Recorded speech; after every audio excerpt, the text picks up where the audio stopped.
1037 The Beat. This is DJQ89. Take y'all shout outs and requests. Desi is on vacation in Vegas. So I'm up here walking out with her, doing a couple of interviews. And my special guest that I have today is the city manager of Muskegon. His name is Frank Peterson. How you doing, man? I'm good. I'm great. Thanks. Thanks for having me.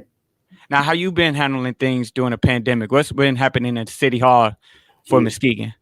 Well, it's just been a different kind of busy for us. We for the last probably 6-8 months, we've had a number of people on like different types of furloughs, lots of people working from home, and it really shifted some of the work around, quite a bit. So I've been one of the few that have kind of been in the office on a daily basis, just trying to be compliant with what the health department wants, and that is people working from home if they can work from home, and having very few people here at City Hall. But I would say, by and large, as an organization, we've kind of, we've weathered a lot of the storm. We didn't end up with any major, outbreaks here at City Hall, or, we had a couple little rise ups in the DPW department where people kind of work a little closer together in a little more close quarters, on like road projects and things like that.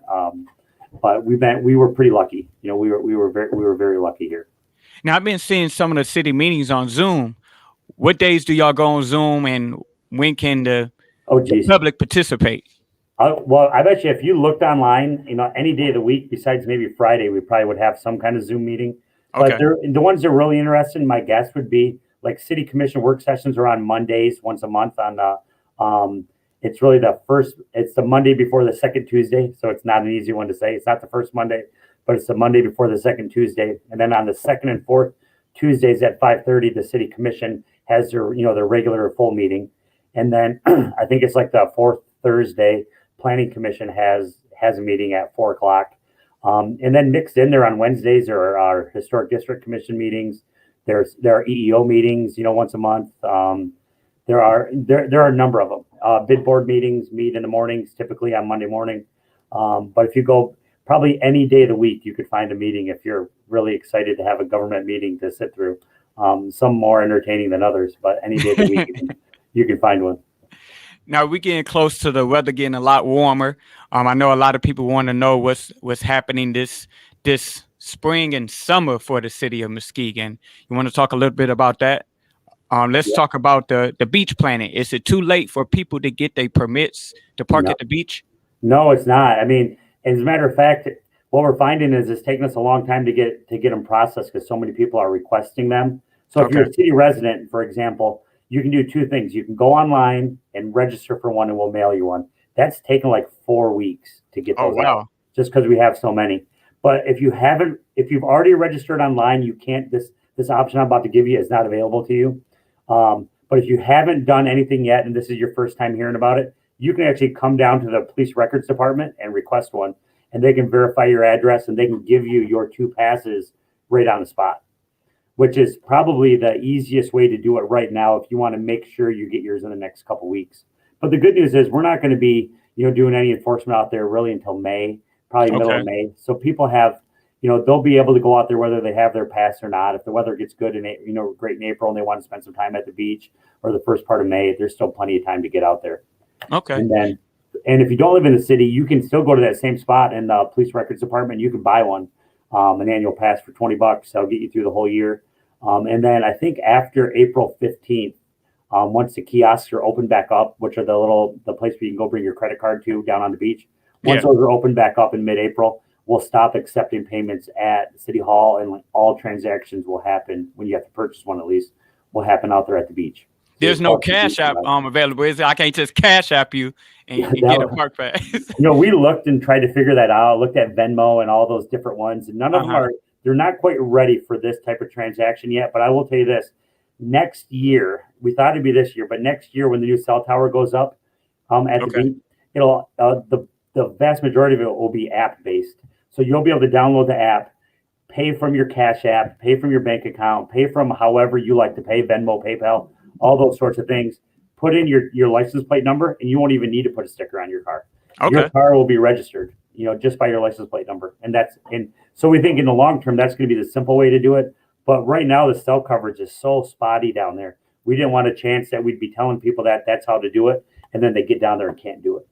So Okay. Yeah, and talk a little bit more about the cell tower. When would that be coming up? Yep. So the cell tower, I would expect to see construction start on that cell tower probably in the early to midsummer. And as of right now, the carrier that we have that's going on it, and we're looking for more, but the carrier that we have that we think is going on it is Verizon, which is a pretty robust carrier. A lot of people have Verizon around here. But the goal really is to get a number of carriers on there and make sure that everybody who goes down to the beach, if there's any emergency, they can get a call out. So if you got a boost, you may be out of luck like anywhere else in the city. You might be roaming, unless, well, it depends. I don't know how all those cell towers work, but I got a feeling that Boost might have some, certain cell towers that they have, they have agreements with cell companies where they share or buy space on them. So I got a feeling that everybody will get service down there with this one tower better than what they have now. But at the end of the day, we want 3 or 4 antennas on there, so we're covering a better variety of the people that live in Muskegon. Okay. The next thing is the summer festivals that's going on. Are they getting pushed back? Are they happening at the time they supposed to happen? So I think the ones that were scheduled for early in the season are getting pushed back. We're starting to see applications come in, like Taste of Muskegon normally happens like the 2nd or 3rd week of June. They already pushed that back till September. Okay. And a couple of them have done that, but other ones have not. Like the art festival, that's still planned as far as I know. The last week of November, they're still moving forward. With that date, the same date that they had planned on, and then a number of other ones that were scheduled in July and in August. As far as we can tell, those have not made any major movements yet, with the exception of Rockstock, who made an announcement that they were not going to be doing their event on the 4th of July. And they usually do the fireworks. Yeah, and they usually do the fireworks. If you look at the city commission agenda, which hasn't come out yet, but it'll come out tomorrow, city staff is asking the city commission to allocate $60,000 to put on a fireworks show on July 3rd, which is the Saturday of 4th of July weekend. Knowing that there's, that early in the season, there's a lot of stuff that people have kind of missed out on, and fireworks is something, it's a free thing that everybody gets to go to and enjoy. It's one of the things that we can put on as a city that can kind of start to bring the community together in a safe way. You can stay in your car and watch it if that's safer for you. And, depending on where we finally decide to shoot them off at, we could perceivably find a great spot where there's plenty of room for everybody. And, we can fit the whole city down here and, probably in the downtown around the lake area. Now let's talk about the social drinking outside. A lot of my age group's a little excited about it. Give us a little details. How late can we stay out? Yeah, you can say that. I mean, people are excited about it. I'm excited about it. I don't know if I'm in your age group or not, but I think a lot of age groups are excited about it. Anyone 21 and over, it's just different. And it's like the atmosphere that a lot of people travel to certain cities, to participate in, like in Las Vegas or New Orleans, or Nashville to some extent, where the bar scene spills out onto the sidewalk a little bit, and and you can kind of hear the fun all up and down the street, and that's what we're trying to create. So right now, I think because of the COVID restrictions, the bars are still required to close at 11. Okay. The way our district is set up, once assuming all this stuff kind of goes away and we move on, with back to what a new normal is, bars will still be able to stay open until 2 a.m. But the outdoor social drinking district is supposed to close at midnight. Okay. So if you come downtown, really, aside from a handful of the bars, most of the breweries and stuff are closing at midnight already. So we don't think it'll be a big difference. The crowd really slows down quite a bit after midnight. But I think for the most part in the downtown, all but maybe 1 or 2 of the night establishments have signed up for the social drinking district, and they're all participating in it. And this weekend was a big kickoff. The weekend leading up to St. Patrick's Day, and it was a busy weekend downtown. It was a very busy weekend downtown. I think all the restaurants and the bars downtown, it was a good kind of like shot in the arm for them, after such a tough time over the last 12 months. A lot of day parties. Yeah, I mean, really, it pushed it like, it ends at midnight, so that you must have to start earlier, right, to get your time in. Got to start around 6 o'clock. Yeah, and and the cool thing about that is, though, it lets a lot of different like age groups or demographics that like to do their thing at different times all be able to enjoy it. So like if if you got kids and you really need to come down and get in and out before 6 o'clock, you can do it. You know, if you're a night owl and you want to start at 10, you still got 2 hours to enjoy it. You know, so there's a great opportunity for everybody to be able to enjoy it. Now, during the summer, would they be closing off the streets for the social drinking? If I had my way, I think there's like one block that we would close. It's probably the block, you know, in front of the arena. I think that one really, okay, a lot of people had a lot of fun down there. We haven't made that commitment yet because we did have some complaints from people about, you know, traffic flow and and the ability to get around downtown, the people that kind of lived in the area. But I personally think that the attractiveness and the vibrancy that it created kind of far outweighed, you know, the kind of the little bit of you know, dodging of road closures that people had to do. And so if I had my way, that block at least would close down and give people a little more room.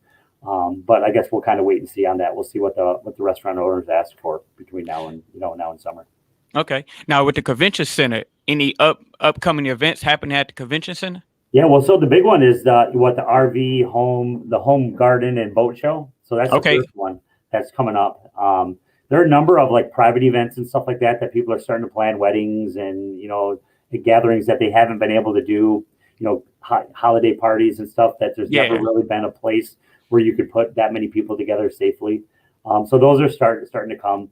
I think the hard part's going to be post-COVID is that a lot of these events that we were planning on for 2021, they all canceled their 2020 event. And a lot of them, in order to get their deposits back and things like that on their original event, they had to rebook. And so like if you were planning on, say, being in Grand Rapids in 2020 and Muskegon in 2021, you're probably going back to Grand Rapids in 2021 because you missed your 2020 there. And so it pushed a lot of our stuff off to 2022, which is a little, you know, it's a little sad because we wanted to see it get up and running really quickly, but it's perfectly understandable. And it's just kind of part of rolling with the punches of COVID-19. But I will say this, like there are a number of cool events that are coming this way that we've never been able to have here in Muskegon because we never had the space. And one of them that I think they're going to be announcing, the organizer of the event is going to be here tomorrow to make his final decision. He wants to walk through the convention center, look at the outside. And the group is called like Hot Import Nights. And it's like a big, you know, like you ever seen the movie like The Fast and the Furious?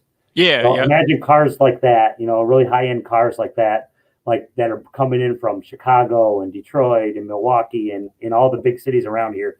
And they're doing a big car rally and they're ending in Muskegon. And they're putting the best cars up in the convention center and they're closing down Western Avenue and they're filling it up with all their $100,000 and $200,000 sports cars. And that's one I'm really excited about because if that goes well, you know, it opens us up for a lot of other, you know, really niche-y things like that have historically stayed in big cities. And what they're finding is those guys, they want to like get out and open up their cars a little bit in the country, but you can't do that in Chicago, right? You know, because there's 700 traffic lights and 2 million people and you just can't do it. But you can come to Muskegon, you can rally to Muskegon, and then you can go out on your cruises, you can go up Scenic Drive, you can go to Whitehall, and you can really enjoy your vehicle and, you know, and check out some new sites. So I almost think that one could end up being like the equivalent of bike time, but with cars. Yeah, and the social drinking district will make it even better because now we don't have to like put them in a parking lot somewhere. We can line them up in the street and people can walk up and down the street, check out the cars, learn about them, you know, and at the same time they can spend money, right, on food and beverage and support the downtown. So what's the capacity of the convention center? Well, the capacity pre-COVID, right? We would think that you could have a couple thousand people in there. Yeah. Probably the reality is right now, at least until social distancing rules change, you know, it's really a few hundred. And so that'll really slow down the types of events that we can have inside. But the neat thing about the you know, if you've been down there and looked at it in the way that the hotel connects to the convention center, connects to the arena, we can now use all three of those facilities and then spill them out, especially in the warm weather, out into the street, up on that new promenade and into Western Avenue. And we can still have a 2,000 person event. Yeah. It needs to be a little bit different than what we thought it was going to be, you know, originally. Other cool events that, you know, some people think are cool.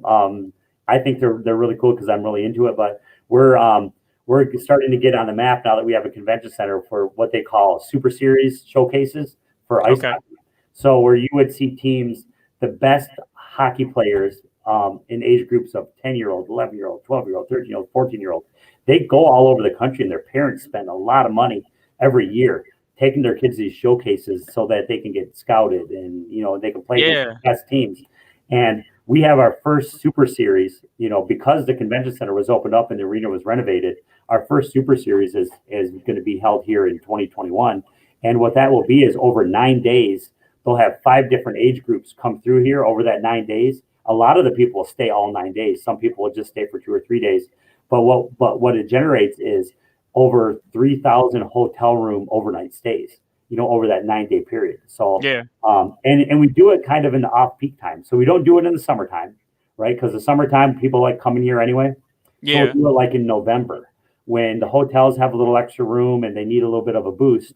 You bring essentially 200 to 250 people staying overnight every single day for 10 consecutive days or 9 consecutive days. It can have a real big impact on the local economy, especially because that demographic in particular, their parents are already known to spend $30,000 and $40,000 a year just traveling for hockey. So when they when they get to Rad Dads or when they get to Legends or when they get to Dr. Rolf's, they don't even think about spending $200 on dinner. We had a smaller one. It wasn't a Super Series, but it was right when the arena was open, but before we went back into restrictions. So probably in late September, a lot of these teams came here for a smaller tournament. There were 10 teams, and they're all like 10, 11-year-old kids. And the comments we got from the parents, especially because they're coming from Chicago and they're coming from Pittsburgh and they're coming from Boston, they're going, "Did you know it cost me more money to park my car at a hotel in Chicago than it did to stay overnight here in your hotel?" I can believe that. And I parked my car and I haven't been in it for 4 days because all I do is I go to the Delta, I stop and get a coffee, I walk to get my breakfast, I come here, watch my kid play, and I can actually sit at Rad Dad's and have a beer or have a margarita while he's playing hockey. And they just were absolutely amazed at the kind of environment that we created down there. And don't change it with other sports, right? Don't change it. Don't make it like a city nearest to us did. I'm not sure if you heard about that. Well, Grand Rapids got a new parking meters.